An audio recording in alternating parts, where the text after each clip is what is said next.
The Jets lose an absolute heartbreaker in Minnesota. How did it happen, and what does this loss mean? That's what we'll talk about today on the Locked On Jets podcast. You are Locked On Jets, your daily New York Jets podcast. Part of the Locked On Podcast Network, your team every day.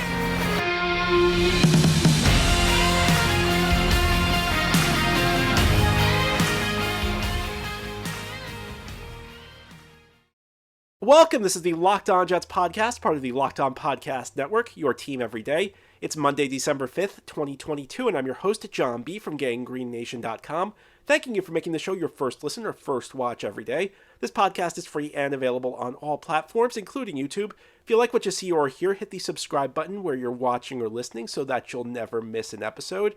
If you're watching on YouTube, please give this episode a big thumbs up. Helps the channel out, and it helps other Jets fans find the podcast. Today's episode of Locked On Jets is presented by PrizePicks. PrizePicks is daily fantasy made easy. Pick 2 to 5 players, and if they score more or less than their PrizePicks projection, you can win up to 10 times your money on your entry. First-time users can receive a 100% instant deposit match up to $100 with promo code LOCKEDON. That's PrizePicks.com, promo code LOCKEDON. Well, today we're here to recap a Jets loss. The Jets fell yesterday to the Minnesota Vikings 27-22. The Jets' record this season falls to 7-5. An absolutely heartbreaking loss. And I'm sorry yesterday I did not do a postcast episode like I've been doing through most of the season. You may have noticed it late last week. I was pretty sick. I don't know exactly what I had, but I was not feeling all that well near the end of last week. So I took it easy yesterday, so please forgive me. But I am back today as we talk about this loss. A loss that's so frustrating on so many levels. In fact, I think this kind of loss is like the most agonizing type of loss because, if you get blown out, you reach a certain point, maybe in like the first quarter or the second quarter, maybe even the third quarter, where you just realize it's not your day and you realize your team's not going anywhere. So it takes some of the sting out of it when, you give up another score. At some point, you just kind of give it up and you say, it's not going to happen today for the Jets. A game like yesterday is so different because every time you're on the verge of throwing in the towel, something happens and you think the Jets have a shot in this game. I mean, even if you go back to the quarterback sneak where Mike White scored, initially that was marked short of the goal line in the fourth quarter. And at that point, you're like, okay, well, it's over after they stopped them. And then the replay comes and they give the Jets a touchdown. It's like, oh, wow, they do have a chance. And that was the case from when the Jets went down 20-3 in the second quarter. It was the case through much of the second half. It was the case after the Vikings scored a touchdown in the fourth quarter to go up 2 scores on the only drive Minnesota even put together in the second half. It's just really frustrating because every time you're about to say this game is this is over, the Jets can't win, they raise your hopes again. And every time you feel like it's right there, it gets pulled away from you. It's just so frustrating. And the other reason it's frustrating is the bigger picture. Because we're looking at the type of season where it's going to be like a razor-thin margin for the Jets this year. They're either going to narrowly make the playoffs or they're going to narrowly miss the playoffs. And in a situation like that, you're going to look back at some very key moments. And if the Jets make the playoffs, we'll look back at games like the miracle in Cleveland week 2. We'll look back to the comeback in Pittsburgh. We'll look at the huge win over Buffalo. We'll look at those as like the turning points of the season. But if the Jets narrowly miss the playoffs, and they're still in the 7th position in the AFC, so they still have a shot. But if the Jets narrowly miss the playoffs this year, you're going to look back at the game in New England where they gave up the big punt return for a touchdown. The game where the offense could not do anything, the game that got Zach Wilson benched. Yesterday's game's another game you're going to look at because there were so many different things that could have gone different in that game. You look at the defense, a unit that's been so great through much of the season, and a unit that absolutely dominated the second half of this game. The Vikings could not generate anything except for one drive in the second half. But they go out and they gave up 27 points. Now 3 of them came off an early interception, but they just don't do the job. They give up 20 points in the first half. A very uncharacteristic effort. And it's not like Minnesota was making a ton of splash plays. Minnesota was 7 for 11 on third down in the first half. And on one of the 4 they did not convert, they ended up picking it up on fourth down anyway. They ended up converting the fourth down on one of the few times the Jets stopped them on third down. So was the defense just not stepping up in the big moments? The pass rush was actually not bad during the game, but they could not get the key sack. And some of this was because Minnesota, let's be honest, Kirk Cousins showed some toughness in the pocket, delivering accurate passes while being hit. Justin Jefferson, obviously, best receiver in the NFL this year. Minnesota did some things that hurt the Jets as well, but you did not get great performances from your key players. Sauce Gardner, I thought, had an uncharacteristic rough game. DJ Reed had an uncharacteristic rough game. Not that they were dominated, but they did not play at the level you're expecting them to play. And then, you had some issues at the safety position. Jordan Whitehead and I think LaMarcus Joyner, I think, both had kind of rough games, which does happen with those two. Those two have been pretty inconsistent through much of the season. But your defense did not show up in this game. You look at the offense, Mike White got off to a slow start. The offensive line did not do a great job protecting White in the early going. White had a bad first half. And, it's funny because at halftime of this game, it kind of felt like the Mike White balloon had burst.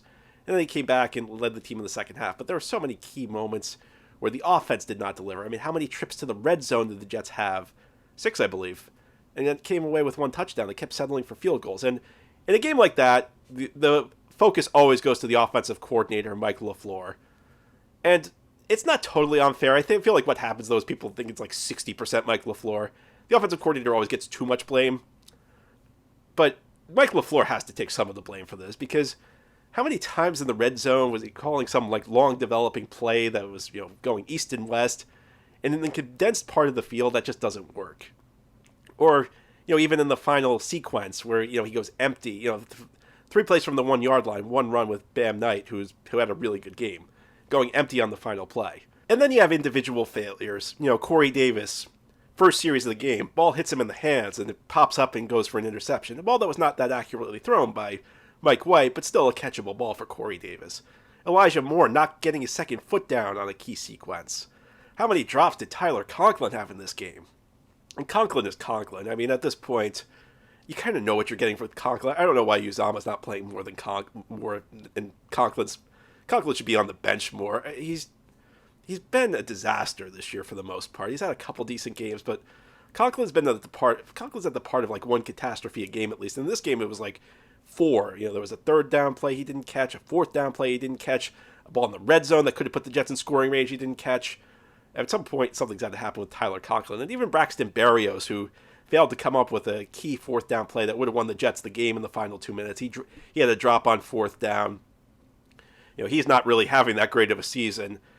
And that's the thing, is you look back on this, there's so many different things you can point to that say, if the Jets had just done this one thing, none of the other stuff would have mattered.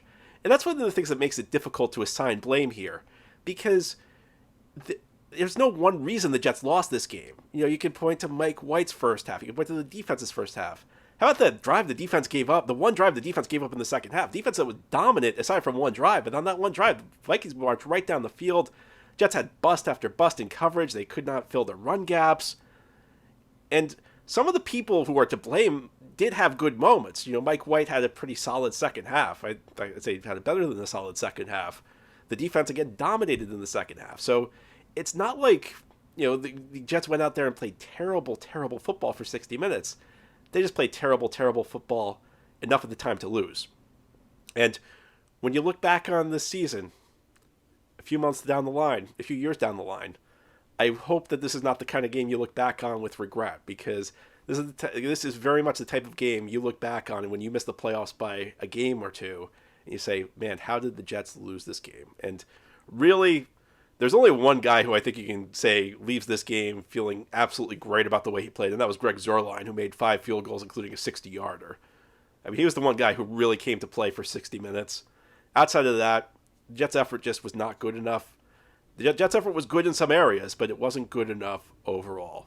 But of course, a lot of the focus is always going to be on the quarterback position. As we continue this Monday game recap episode of the Locked On Jets podcast, we'll go more in depth and talk about how Mike White performed and why he should remain the starting quarterback for the Jets going forward. That's as we continue breaking down the Jets and Vikings here on this Monday Locked On Jets. Today's episode of Locked On Jets is brought to you by Total Wine & More. This holiday season, find what you love at Total Wine & More. With so many great bottles to choose from, it's easy to find a new favorite Cabernet or Chardonnay, or the perfect gifts for everyone on your list with some help from a friendly guide. And all with the confidence of knowing you found something special for the lowest price. You will love what you find, only at Total Wine & More. Curbside pickup and delivery available in most areas. Visit TotalWine.com to learn more. Be responsible. Drink B21. Today's episode of Locked On Jets is brought to you by SimpliSafe. At Locked On Jets, we believe home should be where you and your family feel safest, especially over the holidays. This season, give yourself and your family the gift of peace and protection with the #1 rated home security system, SimpliSafe. And right now, SimpliSafe is offering Locked On Jets listeners 40% off a new security system. Don't put this off. In an emergency, 24/7 professional monitoring agents use Fast Protect technology exclusively from SimpliSafe to capture critical evidence and verify the threat is real so you can get higher priority police response. SimpliSafe is whole home security with advanced sensors in every room, window, and door, HD security cameras for inside and out, smarter ways to detect motion that alert you only when a threat is real, and even hazard sensors that detect fires, floods, and other threats from your home. 24/7 professional monitoring service costs less than $1 a day. That's under half of the price of traditional home security systems. So don't miss your chance to save big. Save 40% on any new system at simplisafe.com/lockedonnfl today. That's SimpliSafe, simplisafe.com/lockedonnfl. There's no safe like SimpliSafe. Thank you for making Locked On Jets your first listen or first watch every day. This show's free and available on all platforms, including YouTube.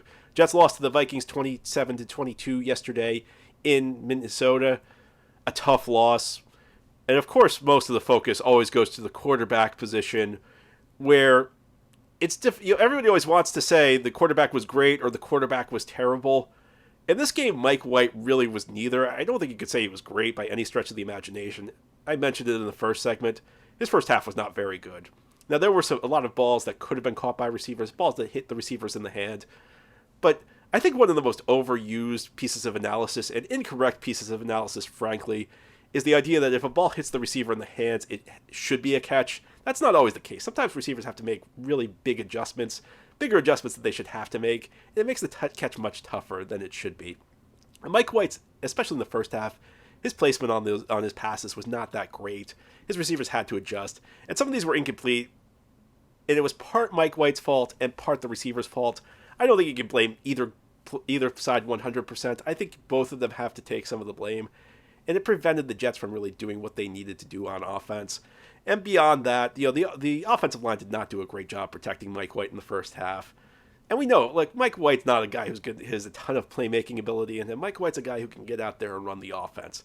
And it felt to me like as the game went on, the better Mike White got. It especially felt like in the fourth quarter, he was really starting to get comfortable. If the game lasted 5 quarters, the Jets probably would have won the game because Mike White was playing pretty well. I mean, let's take a look at his stat line. His stat line's kind of interesting. It's 31 for 57, 369 yards, 6.5 yard average, no touchdowns, 2 interceptions. So a lot of mixed stuff in there. I mean, 369 yards is good, but it took him 57 passing attempts, so only a 6.5% average. 2 interceptions is bad, but you could argue neither of those was really his fault. The first one was kind of on one of those blame to go around passes where he kind of threw off target for Corey Davis, but Davis probably could have caught it. And then the second one was just kind of a desperation heave. So, I don't think he did a bad job protecting the football. I think that's actually more or less what you might expect of Mike White at this point. I've said it many times that most weeks the Jets just need functional quarterback play. If they get that, they're going to be in good shape. I think yesterday they needed a little bit more than functional quarterback play. And White, almost got the Jets there. I don't think it was a terrible performance by Mike White, but more than anything, it's not as much about whether Mike White is good or Mike White is bad. The question is really, is he the best quarterback right now? Because even if Mike White's bad, if he's better than the other 2 guys, I guess 3 if you want to count Strevler, but if he's better than the other 2 guys, he should be playing. And I left yesterday's game feeling like there's really not any doubt that Mike White's the best quarterback the Jets have right now. Now, it doesn't mean Zach Wilson can't eventually become a better quarterback, but Mike White, if nothing else, can run the offense effectively. He can move the ball. And that is really going to be good enough for the Jets most weeks. Again, it wasn't enough yesterday when the defense had an off day. It wasn't enough yesterday when there were some miscues, some of which were on Mike White, some of which were on other guys. But this was not a disaster performance. And I think it takes a disaster for me to really believe the Jets should make a quarterback change. At this point, I think the definition of disaster has changed, because I don't even think a bad game against Buffalo next week should bring a change. I think we've seen Mike White show he can move the ball at a higher level than Zach Wilson. at a higher level than Joe Flacco in non-garbage time situations. Flacco posted some very nice numbers, but a lot of them came when the game was no longer competitive. I think when the Jets defense comes to play, when they do their job, a game like yesterday from Mike White's probably going to be good enough most weeks.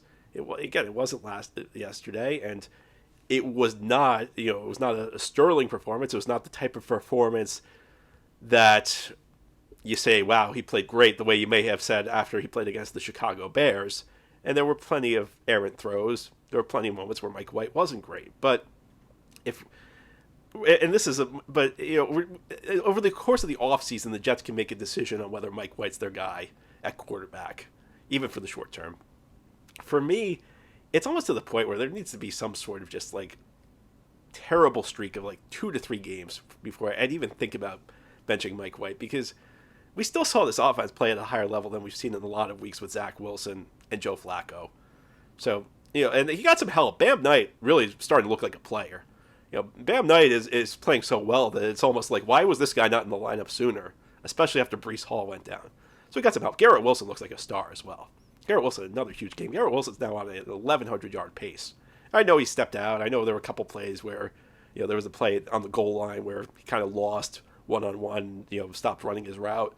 Garrett Wilson had another phenomenal game. So it's not like Mike White was alone in helping the Jets move. But I think going forward, at least for the short term, for the rest of this season, it's going to be very difficult to argue to me that Mike White's not the best quarterback for this team right now. Now, ahead here on the Locked On Jets podcast, we got to break down what this game means going forward. Because the Jets, despite the loss, maintained their playoff seeding, so maybe it's not all bad. We'll talk about that more as we continue this Monday game recap edition of the Locked On Jets podcast. Now, if you were a daily fantasy player who had Mike White throwing for more than 350 yards yesterday, you at least salvaged something because White did throw for over 350 yards. If you play daily fantasy, let me tell you about PrizePicks. Here's how it works. You pick 2 to 5 players, and if they score more or less than their PrizePicks projection, you can win up to 10 times your money on any entry. There's no competing against other people, it's just you versus the projections available. And PrizePicks offers projections on any sport you want to watch. So if it's too stressful to play daily fantasy in the NFL because you're worried about how it impacts the Jets, you can also play NBA, NHL, college football, men's and women's college basketball, soccer, esports, tennis, MMA, boxing, and somehow disc golf. Entries can be made in 60 seconds or less. It's that easy. They have safe and fast withdrawals, and they're currently operational in over 30 states and Canada. So download the PrizePicks app or go to prizepicks.com to sign up and play daily fantasy sports. First-time users can receive a 100% instant deposit match up to $100 with promo code LOCKEDON. So if you deposit $50, PrizePicks gives you another $50. You deposit $100, PrizePicks gives you another $100. And don't forget to enter promo code LOCKEDON at sign up for an instant deposit match of up to $100 using PrizePicks. This is the Locked On Jets podcast here on this Monday, talking about the Jets after a loss to the Minnesota Vikings. The Jets entered Sunday the number 7 seed in the AFC, so they controlled the last playoff spot. And I've long been a vocal critic of the AFC, or the NFL, expanding to 7 playoff teams per conference. And this year there's a chance the Jets may end up getting the 7 seed, so it shows what I know. Here's the thing, though. Despite the loss, the Jets are still in 7th place in the AFC, so in a way, maybe it didn't hurt them that much. Although, the loss hurt the Jets. There are a couple reasons the loss hurt the Jets. First of all, the Jets are now 2 games behind Buffalo. They would have entered next week's game with a chance to pass Buffalo, because the Jets are playing the Bills on the road next week. So if the Jets had won this game and they got into 8-4, they would have had a chance to pass Buffalo in the standings, both in the division and the conference. Now that's off the table. And now, for any realistic chance of winning the division, and I know that's always been a reach this year. I know the division's really never been the expectation, even as the Jets have gone on this run. But for the Jets to have any shot in the division right now, they're going to have to win next week against Buffalo, which was probably true anyway, but it makes their margin for error the rest of the way so much smaller, and it comes close to taking the East off the table, which you may not care about because you may have never really viewed the East as a realistic possibility. I always like to dream, so my hope was that the Jets would be able to win the East. It's a tougher road now that they're 2 out with 5 to play. They do have head-to-head games left against Miami and Buffalo, though, so there still is a shot, but it's a much tougher road now in the division. I think the bigger reason, though, is even though the Jets remain in the 7th position in the AFC, they squandered a real opportunity to take control of that playoff spot because they remain a game up on New England. And, of course, they lacked the tiebreaker there because the Patriots swept them. So if there's a tie between the Jets and the Patriots, New England gets the spot. And New England remains one game behind the Jets. Buffalo, of course, beat New England last Thursday night. You wanted to open some separation, especially when New England has the tiebreaker. But the same goes with the Chargers. The Chargers lost as well. They fell to the Raiders to fall 6-6, and so we all know the Chargers have their issues.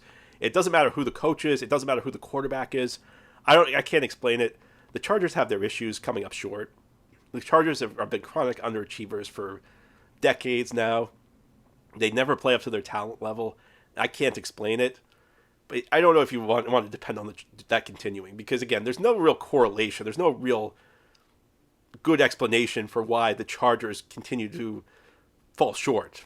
And even though they fell short against the Raiders, I mean, you want to take care of your own business. And the Jets had a chance to really open up some breathing room. They could have had a 2-game lead for the 7th seed. And that's really where this opportunity was squandered. So, in the short run, you could say, well, the Jets maintained their playoff positioning. And that's true. But I'm not really focused about the here and now of today. What I'm focused of is where we're going to be at near the end of the season. At the end of the season. Because, as I said at the beginning, it's going to come down to like a game or two. Jets are either going to make the playoffs by a game or they're going to miss the playoffs by a game. And that's really the way it's shaking out. And when you miss the playoffs by a game, it's the worst feeling. Because you look back on a game like this and you say there were about 10 different things, and if just one of them had gone right, we'd be in the playoffs. I mean, that's the way it was back in 2015. There were some games you could look back to. That was the last time the Jets seriously threatened for the playoffs. They missed it by a game. A horrible Week 17 game in Buffalo, which in itself had about 10 different turning points that could have gone the Jets' way. And there were other games that season. And this is just the kind of game that I feel like sticks with you. Now, again, the Jets have had some very good moments this year. They've had some games that maybe they've gotten away with that they should not have. So maybe this is just a case of things evening out, but you leave this game frustrated. It almost would have been better if the Jets had gotten blown out, because then you could say, well, you know what, every team just has that game where nothing clicks, and that's the way it looked like it was we were heading toward near the end of the second quarter. It just is frustrating that the Jets fought back, that they showed that fight, and were not able to finish it. And you can't blame one person again, because there was any one of these things. If any one of these things had gone right, you'd ignore everything else, and we'd be very happy today. Anyway, that's all for today's episode. This has been the Locked On Jets podcast, part of the Locked On Podcast Network. Your team every day is our motto. As always, if you enjoy the show, hit the subscribe button where you're watching or listening so that you'll never miss an episode. If you're listening on the podcast source, please give the show a 5-star review. If you're watching on YouTube, please give this episode a big thumbs up. These things help the channel out and help other Jets fans find the podcast. Try and enjoy your Monday. We'll be back tomorrow to talk more Jets.